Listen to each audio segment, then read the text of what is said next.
غیبت صغریٰ کے زمانے میں امام مہدی علیہ السلام کے 4 نمائندوں کو نائبین خاص اور نواب اربع کہا جاتا ہے، جو امام اور شیعان اہل بیت کے درمیان رابطے کا کام سر انجام دیتے رہے ہیں۔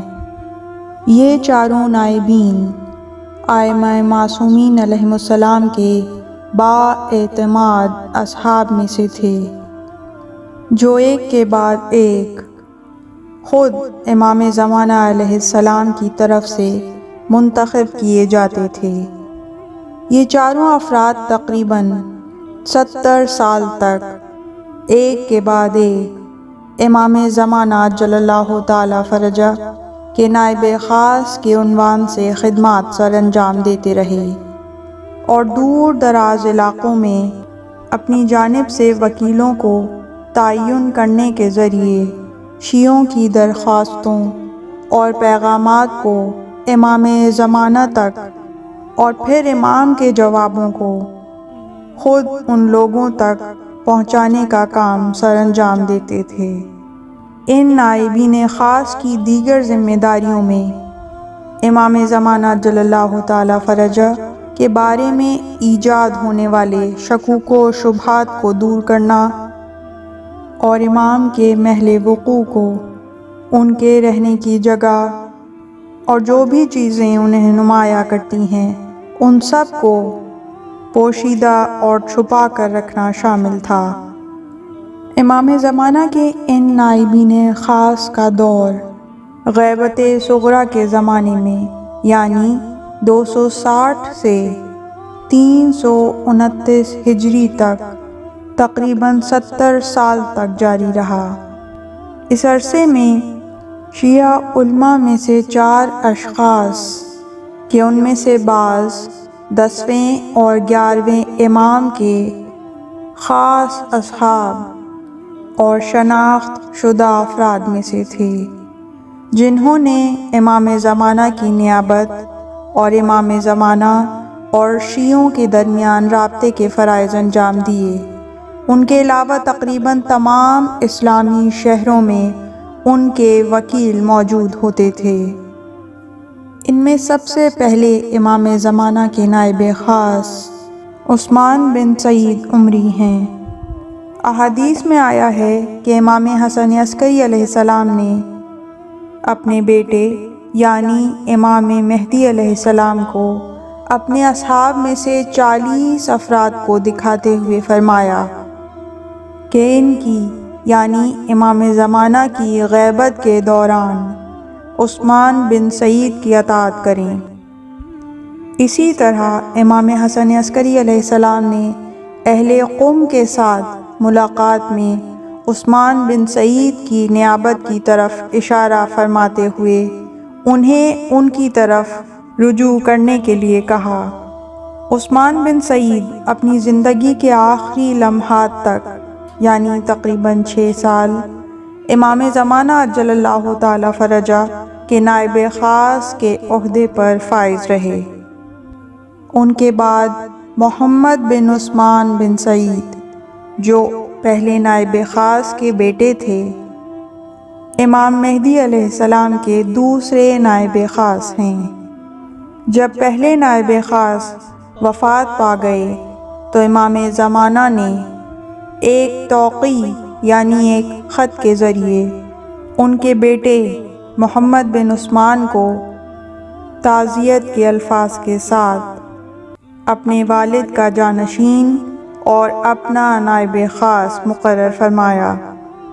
اس سے پہلے بھی امام حسن عسکری علیہ السلام نے محمد بن عثمان کو امام مہدی علیہ السلام کے نائب خاص کے عنوان سے متعارف کروا دیا تھا۔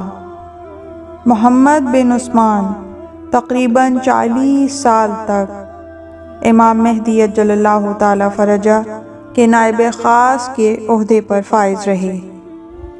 ان کے بعد حسین بن روح امام زمانہ علیہ السلام کے تیسرے نائب خاص تھے۔ آپ محمد بن عثمان کے قریبی ساتھیوں اور بغداد میں ان کے وکیل تھے۔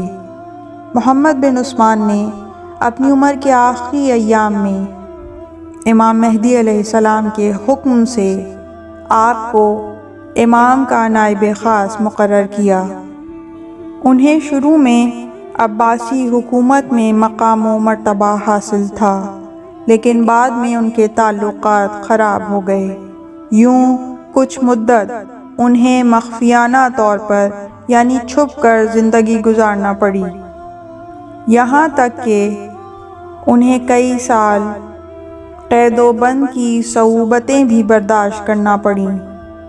آپ نے تقریباً 21 سال تک نیابت خاصہ کے فرائض انجام دیے۔ ان کے بعد علی بن محمد امام زمانہ جل اللہ تعالی فرجہ کے چوتھے نائب خاص ہیں، جنہوں نے 326 سے 329 ہجری تک نیابت خاصہ کا عہدہ سنبھالا۔ علی بن محمد کی نیابت کا دور حکومت وقت کی کڑی نگرانی اور سخت دباؤ کا شکار رہا، جس نے انہیں اس وکلاتی نظام میں وسیع سرگرمیوں سے باز رکھا۔ علی بن محمد کے نام امام زمانہ علیہ السلام کی توقیع یعنی خط، جس میں آپ نے ان کی موت کی خبر دینے کے ساتھ ساتھ نیابت خاصہ کے دور کے اختتام اور غیبت کبریٰ کے آغاز کی خبر دی، جو امام مہدی علیہ السلام کے آخری نائب خاص کی زندگی کے اہم واقعات میں سے ہیں۔ یہ تمام نائبین خاص یا نواب اربع کیا کام انجام دیتے تھے؟ ان نواب اربع کے سارے اقدامات اور ان کے سارے کام امام زمانہ جل اللہ تعالی فرجہ شریف کے حکم سے انجام پاتے تھے۔ سب سے پہلے ان تمام کاموں، ان تمام فعالیتوں کو مخفی طور پر یعنی چھپ کر انجام دینا، امام حسن عسکری علیہ السلام کی شہادت اور 12ویں امام کی غیبت کے دوران صرف نواب اربع شیعوں کے مسائل کو حل کرتے تھے۔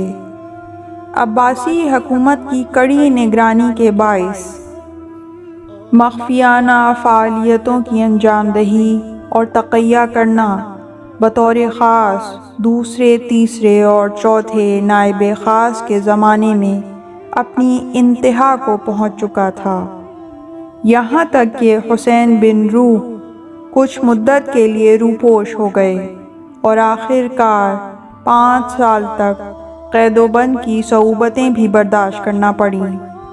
تقیہ اور مخفیانہ طور پر فعالیتوں کی انجام دہی کا فائدہ یہ ہوا کہ شیعہ اثنا عشری بنی عباس کے سخت ترین دور میں حتیٰ ان کے دارالخلافے میں بھی موجود رہ کر اپنی حفاظت اور باقاعدہ ایک اقلیت کے عنوان سے عباسی حکومت اور ان کے بااثر درباریوں کے سامنے اپنا وجود برقرار کرنے میں کامیاب ہو گئے۔ دوسرا کام حکومت وقت کے ساتھ تعلقات۔ اس دور میں بعض شیعہ شخصیات بطور خاص امام زمانہ علیہ السلام کے نائبین خاص، جن حکمت عملیوں پر عمل پیرا ہوتے تھے اور جسے امام معصوم کی حمایت اور تائید بھی حاصل تھی، وہ حکومت وقت کے دربار تک رسائی اور اگر ممکن ہوا تو کسی خاص عہدے اور وزارت تک پہنچنا تھا۔ حسین بن روح اپنی نیابت کے ابتدائی دور میں بنی عباس کے مقتدر حکمران کے دربار تک رسائی رکھتے تھے۔ ان کا خاندان نوبختی اور دوسرا خاندان ابن فرات، جو شیعوں کے حامی تھے، عباسی حکومت کے مختلف عہدوں پر فائز ہونے کی وجہ سے ان کے دربار میں نہایت اثر و رسوخ کے حامل تھے۔ تیسرا کام جو ان نائبین خاص نے انجام دیا وہ تھا غالیوں سے مقابلہ۔ ائمہ معصومین علیہم السلام کے حوالے سے غلو کا مسئلہ نواب اربعہ کے دور کے اہم مسائل میں سے ایک تھا، یہاں تک کہ امام ہادی کے بیٹے جعفر، جو بعد میں جعفر کذاب کے نام سے مشہور ہوا، اور بعض شیعہ شخصیات بھی غالیوں کے ساتھ تھے اور ان کی حمایت کرتے تھے۔ غیبت صغریٰ کے دوران نواب اربعہ کے وظائف میں سے ایک ان جھوٹے دعوے داروں کو رسوا کرنا اور امام زمانہ جل اللہ تعالی فرجہ کی طرف سے ان کے بارے میں لعن اور تبرہ کو لوگوں تک پہنچانا تھا۔ مثال کے طور پر محمد بن نصیر، جو فرقہ نصیریہ کا مؤسس تھا، وہ غالی تھا اور ائمہ اثنا عشری کی ربوبیت کا اعتقاد رکھتا تھا اور محرموں کے ساتھ نکاح کے جواز کو معاشرے میں رائج کرنا چاہتا تھا۔ محمد بن عثمان نے اس پر لعن اور نفرین کی اور اس سے بیزاری اختیار کی۔ اسی طرح شلمغانی، امام زمانہ علیہ السلام کے تیسرے نائب خاص حسین بن روح کے دور میں امام کے وکیلوں میں سے تھا، لیکن اپنی جاہ طلبی اور دوسری وجوہات کی بنا پر اپنے مقام اور منصب سے سوء استفادہ کرتے ہوئے غلو کی منزل تک پہنچ گیا۔ حسین بن روح نے ان کو اپنے سے دور کیا۔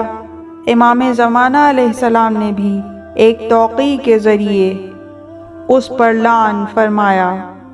ایک اور اہم کام جو یہ نائبین خاص انجام دیتے تھے وہ امام مہدی علیہ السلام کے حوالے سے پیدا ہونے والے شکوک و شبہات کا ازالہ کرنا تھا۔ شیخ طوسی کے مطابق ابن ابی غانم قزوینی اور بعض شیعہ حضرات کے درمیان امام حسن عسکری علیہ السلام کے صاحب فرزند ہونے، یعنی ان کے صاحب اولاد ہونے اور نہ ہونے پر بحث چھڑ گئی۔ اس بنا پر شیعوں کی طرف سے امام مہدی علیہ السلام کے نام ایک تحریر ارسال کی گئی اور ان سے اس اختلاف کے حل کی درخواست کی گئی۔ امام مہدی علیہ السلام نے ان کے اس خط کے جواب میں اس بات کی تاکید فرمائی کہ خداوند عالم نے 11ویں امام کے بعد اپنے پسندیدہ دین کو ختم نہیں فرمایا اور اپنی مخلوقات کے درمیان رابطے کو ختم نہیں کیا اور قیامت تک ایسا نہیں کیا جائے گا۔ امام مہدی علیہ السلام کی ایک اور توقیع کے بارے میں روایات ملتی ہیں۔ یہ توقیع اس وقت صادر ہوئی جب جعفر کذاب نے امام حسن عسکری علیہ السلام کے جانشین ہونے کا دعویٰ کیا۔ امام مہدی علیہ السلام نے اس توقیع میں ائمہ معصومین علیہم السلام کی امامت اور عصمت کو ثابت کرتے ہوئے جعفر کے حلال و حرام سے عدم آشنائی اور حق و باطل میں تشخیص نہ دے سکنے کی طرف اشارہ فرمایا اور یہ سوال قائم کیا کہ آیا ایک ایسا شخص جو خود حلال و حرام اور حق و باطل میں تشخیص نہیں دے سکتا، لوگوں کا امام ہونے کا دعوے دار ہو سکتا ہے؟ اس کے علاوہ وکلا کو منظم کرنا، امام مہدی علیہ السلام کو مخفی رکھنا، فقہی اور اعتقادی سوالوں کا جواب دینا ان نواب اربعہ کے خصوصی کاموں میں شامل تھا۔